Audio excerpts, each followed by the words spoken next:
Memphis to see a community rally around those brothers and sisters who are suffering. And I'm so happy that I didn't sneeze. And they were telling me, now, it doesn't matter now. It really doesn't matter what happens now. I left Atlanta this morning and then I got into Memphis, and some began to say that the threats, or talks about the threats that were out and what would happen to me from some of our sick white brothers.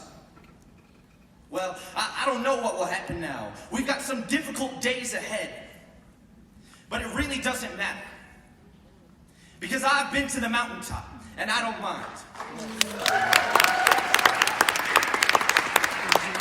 Like anybody, I would like to live a long life. Longevity has its place, but I'm not concerned about that now. I just want to do God's will. And He's allowed me to go up to the mountaintop. And I've looked over and I've seen the promised land. I may not get there with you, but I want you to know tonight that we as a people will get to the promised land.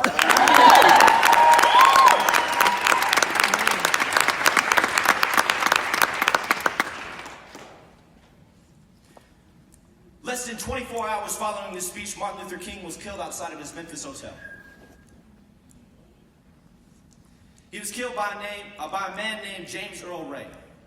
In the time, he was qualified as a murderer and assassin. But he's what we would deem today a terrorist. It's essential to address that the same white culture which now reveres Dr. King for his role in the civil rights movement is the same white culture that has continuously offered space to terrorists like James Earl Ray. Yes.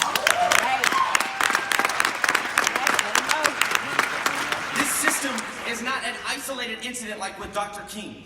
It continues in our culture today. As we reflect on this speech, the message of this speech is not about Dr. King's role in the civil rights movement.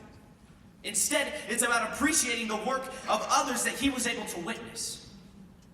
Perhaps that this suggests that even from one of our most profound leaders of activism, allyship, and advocacy, that maybe it's not just about massive marches and speeches on the steps of the Lincoln Memorial.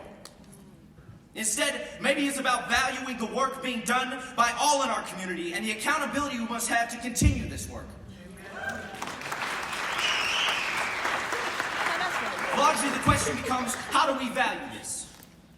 And to be blunt with you, it's about appreciating our experiences and the experiences of those around us.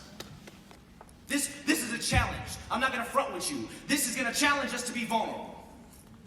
But maybe Dr. King is onto something in saying that the act of civil disobedience is not solely marching or chanting for our beliefs. It is also an opportunity to educate ourselves and then offer this knowledge to those around us. By doing so, we create a critically conscious group prepared for the resistance that we will face. This develops into a system. Through this education, it creates space to appreciate. So we begin with educate, and we move into appreciate. We not only appreciate our role in movements, but we appreciate the experiences of others in a movement as well. And through this, we finally build to collection and gathering. We begin to conglomerate, coagulate. And through this, I'll leave you with this point. By doing so, by beginning with education, building into appreciation, and building into what we can build together, we answer the question of not how long or how far we're going to march, but how often.